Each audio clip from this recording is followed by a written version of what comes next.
महोत्सव में बदलने वाला है। क्या बात है, बहुत बढ़िया। तेज वाकई में वो चमक, वो ज्योति सुश्री जया किशोरी जी, जिनके मुख से आज हम सभी के लिए हर्ष की बात है, खुशी की बात है कि आज इनको सुनने का और देखने का मौका मिला है। वाकई में आज सभी के मन में जो प्रश्न है, जिज्ञासाएं है, आज वाकई में उन सभी समस्याओं का निवारण है। विजयश्री रंगमंच पर उपस्थित सुश्री जया किशोरी जी। और बिल्कुल आज उत्सव जो है महोत्सव में बदलने वाला है। सभी से मैं निवेदन करूँ अपनी बातों को जगाने, अपनों से ही बात करने, अपनों के प्रश्न को हल करने के लिए उपस्थित। तो बहुत है सामने पर आवाज उतनी नहीं आ रही है, एक बार थोड़ा जोर से। राधे राधे।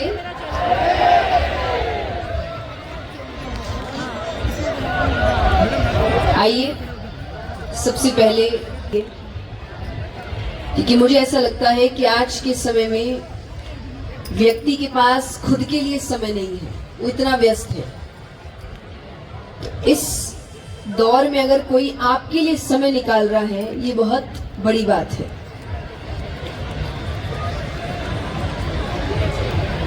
मुझे लगता है ऐसे कई लोग होंगे जिनको मैं वहां बैठी नजर नहीं आऊंगी, इसलिए मुझे लगा आगे आना ज्यादा जरूरी हो जाएगा। तो बहुत बहुत धन्यवाद। और आपकी संख्या को देखकर मुझे लग रहा है कि आपको अगली बार कथा करानी चाहिए। तो हम आज आए हैं मोटिवेशनल सेशन के लिए। कई होंगे जिनके मन में इच्छा होगी क्या बात कर रहे हैं, हम तो भजन का इंतजार कर रहे थे। पर कोई ना, आइए। यहाँ अधिकतर युवा आए हैं, कई मुझे मिड युवा भी लग रहे हैं। मिड युवा का मतलब समझते हैं ना आप? तो 35 अब हो चुके हैं, लेकिन फिर भी खुद को युवा ही समझ रहे हैं। यहाँ कितने ऐसे 35 अब? हाथ उठाना। तो आपको लग रहा है आप अभी भी युवा हैं? ये सुनो, हाँ कि ना? हाँ? और जिन्होंने ना कहा, क्यों? युवा का मतलब क्या होता है? देखिए, हमने ना वो एक अलग शब्द है, उसको कहते हैं जवानी। वो आप कह सकते हो कि वो नहीं रहे। युवा का अर्थ होता है कि जब हम कोई भी काम करने के लिए तत्पर हैं, हम नई चीज सीखने के लिए तत्पर हैं, हम अपनी बुरी आदतों को छोड़ने के लिए तत्पर है, ये सोचकर कि अभी तो हम युवा हैं। और मुझे लगता है व्यक्ति जब तक जिंदा है वो तब तक युवा है। कथा करते तो कई लोग का जवाब आता है कि भाई हम तो देखते नहीं है, अभी कहाँ उम्र है ये सब देखने की। तो मेरा मन एक ही प्रश्न करने को कहता है कि जिस उम्र की आप बात कर रहे हैं, आध्यात्मिक वक्ता बन जाए, लड़की अंदर से हूं मैं। And I will always want angle अच्छे आए। तो एक बात बताइए, हमें ये नहीं पता अगले पल क्या हो जाए, तो हम अपने जीवन के सबसे भविष्य पे कैसे छोड़ सकते हैं? जिंदगी पड़ी है, आपको क्या पता भविष्य में जिनके साथ समय बिताने का सोच रहे हैं, भविष्य में धन तो रहे पर वो व्यक्ति ही ना रहे। तो क्या करेंगे इन सब चीजों का? हाँ कि ना, बताइए। मैं कई बार युवाओं से कहती हूँ, खास करके जब पिछली बार हम कोटा आए थे, तो मैं एक इंस्टीट्यूट में गई थी जहाँ पर सारे इंजीनियर्स हैं, इंजीनियरिंग की पढ़ाई करने आए हैं। तो मैंने उनसे एक ही बात कही कि मैं जानती हूँ आप जवान हो रहे हैं, आपकी जिंदगी शुरू हो रही है, आपके जीवन की बहुत महत्वपूर्ण चीजें अब शुरू हो रही है। तो आप जवान हो रहे हैं, आपका जीवन शुरू हुआ है, लेकिन आप भूल रहे हैं कि आपके माँ बाप बूढ़े हो रहे हैं, उनका जीवन खत्म हो रहा है। तो मुझे नहीं लगता ज्यादा समय लगता है एक फोन उठाकर कॉल करके ये पूछने में अपने माता पिता से कि वो कैसे हैं। लगता है क्या समय? बताओ। यहाँ जितने युवा बैठे हैं, माफ करिएगा, पर जितना आप दुनिया वालों से पूछते रहते हैं ना, खाना खाया कि नहीं, खाना खाया कि नहीं, एक बार दिल में माँ बाप से भी पूछ लिया करिए खाना खाया कि नहीं। मन की बात हमको क्यों नहीं बता रहे? कैसे बताएंगे? आप है ही नहीं, तो वो रहना जरूरी है। दूसरा, ईश्वर। आप अधिकतर घरों में जाइए, जितने आपको 60 से ऊपर के लोग मिलेंगे ना, सब रामायण, भागवत, गीता जी खोलकर बैठे। ये सुनो, है ना? जितने घर के बूढ़े हैं सब शास्त्र पढ़ रहे हैं। और मुझे लगता है अब पढ़ के क्या करोगे? शास्त्र आपको क्या सिखाते हैं बताइए? शास्त्रों से आप क्या सीखते हैं? देखिए, जिसने मेरी कथा सुनी है उसको पता है कि मुझे अकेले बात करने की आदत नहीं है। तो ये सवाल जवाब तो चलता रहेगा और आपको जवाब देना पड़ेगा। शास्त्र क्यों पढ़ते हैं? क्या सीखते हैं उसमें से?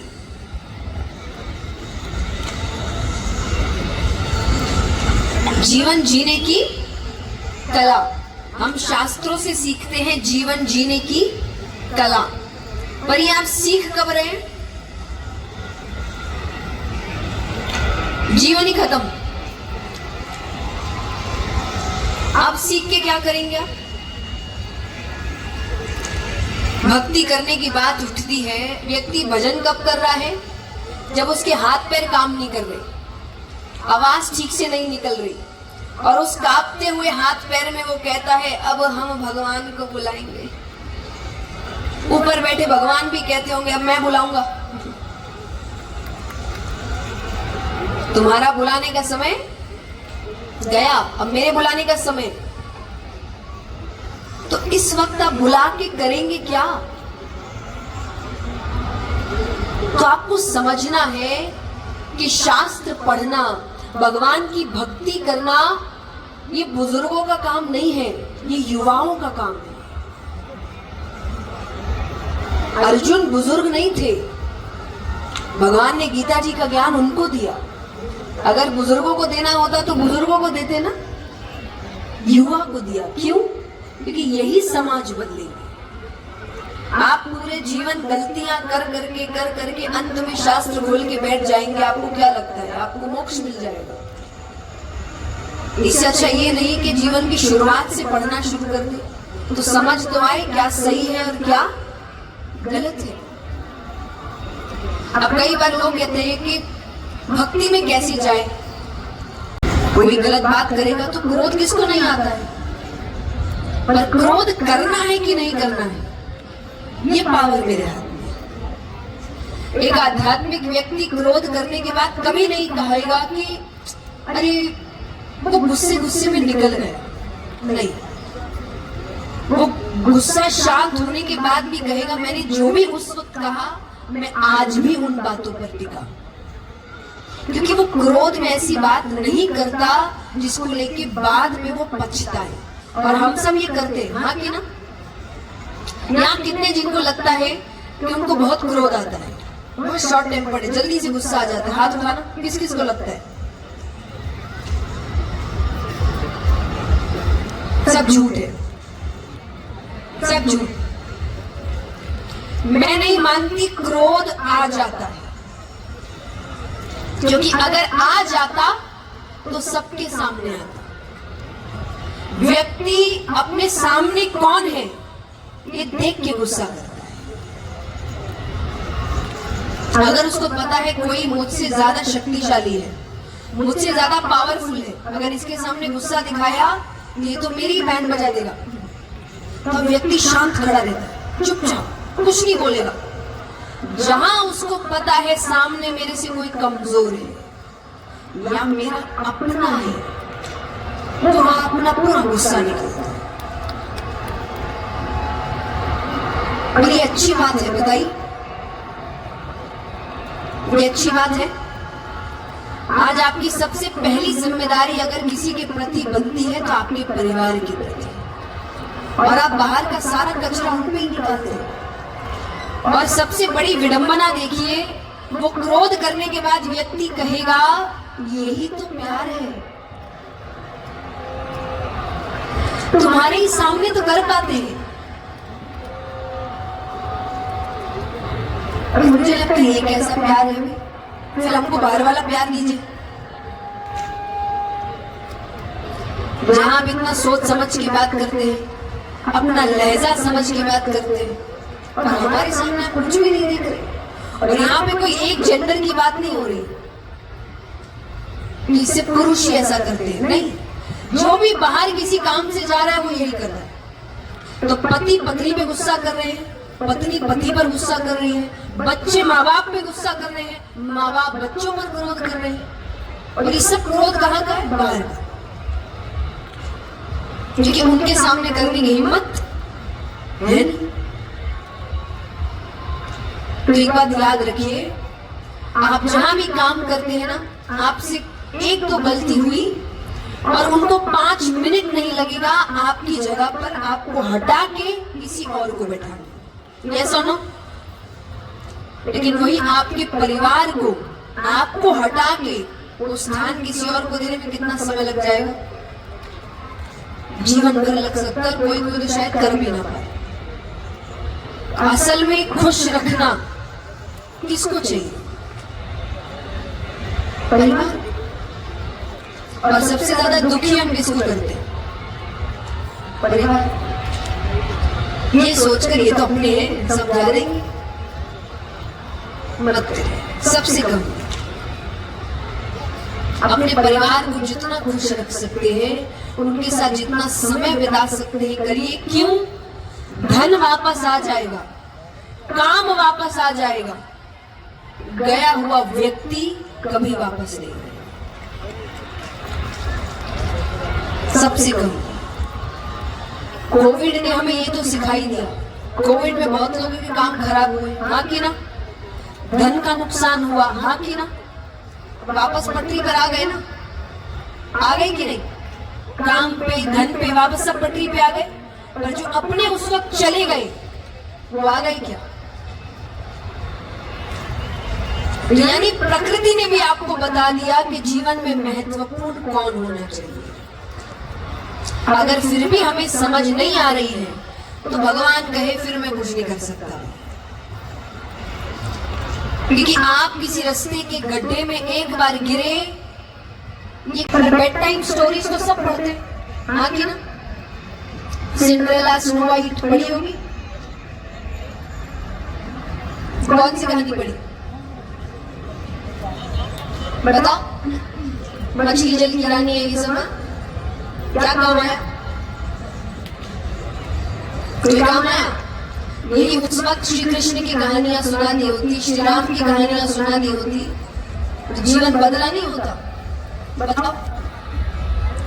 मैं जब श्रीमद् भागवत करने जा रही थी तो उसमें कथा आती है गजेंद्र मोक्ष की कथा। मैंने जब पढ़ना शुरू किया मुझे पता चला कि मेरे बचपन में जो मेरी पहली बेड टाइम स्टोरी थी वो गजेंद्र मोक्ष की कथा थी। और मैं एक एक कथा पढ़ते पढ़ते बोल रही, ये तो मुझे आता है, ये तो मुझे आता है, अरे ये तो आपने पढ़ाया था। तो मेरे माता पिता ने कहा हमने सारी यही की कथाएं तुमको रात को सुला के सुनाई थी। मुझे कथाएं पहले से पता थी सब, पर कैसे पता थी? कहानी। मेरे लिए उस वक्त वो मनोरंजन था। कथा में भी हम क्यों आपको बुलाते हैं? सिर्फ इंटरेस्ट पैदा करने के लिए। कौन सा पूरा शास्त्र आप पढ़ लेते कथा में बैठ के? पढ़ लेते क्या? बताइए। इंटरेस्ट जगाते। इंटरेस्ट जगा, आप घर जाके पढ़ेंगे, हाँ कि ना? तो आपको बस बच्चों में इंटरेस्ट जगाना है, खुद पढ़ेंगे। आज के बच्चे बहुत होशियार है, जो उत्तर नहीं मिलने पे फोन को खोज सकते हैं। उसको सही किताब पकड़ा दो, वो किताब नहीं खोजेगा, उसमें से सच नहीं पता करेगा। जिज्ञासा है उसके अंदर, सही रास्ता नहीं मिल रहा उसको। रास्ता पकड़ने का काम किसका है? माँ बाप का। पर उससे पहले पढ़ना किसका काम है? आप पढ़ेंगे तो बच्चों को पढ़ा पाएंगे। क्योंकि याद रखिए, आप सिर्फ अपना बच्चा नहीं पाल रहे, आप आने वाली पीढ़ी पाल रहे हैं, आने वाला समाज पाल रहे हैं। यही है जो आगे देश को लेकर जाए। ये खराब निकल गए तो देश को कोई नहीं बचा सकता। तो आप तो आने वाला देश पाल रहे हैं। अब ये मत सोचिए मेरे अकेले का बच्चा है, मैं देख लूंगी। तो आपको समझना है कि आप आने वाली पीढ़ी को शिक्षा दे रहे हैं, और सारी शिक्षाएं दीजिए। मैं सबको कहती हूँ, सबको शिक्षित करिए। लड़का लड़की का भेदभाव बंद करें। लड़के की हमें चिंता होती है कि इसको धन कमाना है, लड़की की चिंता होती है इसको बड़े घर में देना है, हाँ कि ना? इंतजाम हो जाए किशोरी कुछ ऐसा, इंतजाम हो जाए। जुबां पे राधा राधा राधा नाम, कि जुबां पे राधा राधा राधा नाम, किशोरी कुछ ऐसा इंतजाम हो जाए। जय राधे राधे श्री राधे, जय राधे राधे श्री राधे। बहुत बहुत धन्यवाद, और बहुत बहुत धन्यवाद हमारे आदरणीय ओम बिरला जी इस निमंत्रण के लिए। इस मेला उत्सव के सभी सदस्य, मेला अध्यक्ष श्री विवेक राजवंशी जी, और जितने भी कार्यकर्ता हैं जिन्होंने इस उत्सव को सफल बनाने में मेहनत करी है, कार्य किया है, एक बार जोरदार तालियां उन सभी के लिए। ईश्वर ने चाहा तो फिर जल्दी आपसे मिलेंगे। अभी के लिए राधे राधे, जय श्री राम। बहुत बहुत धन्यवाद और आभार आदरणीय जया किशोरी जी को। एक बार जोरदार तालियां हो जाए उनके लिए, जिनकी वाणी में शक्ति है, जिनके विचारों में भक्ति है। ऐसे व्यक्तित्व के लिए एक बार जोरदार तालियां तो बनती है।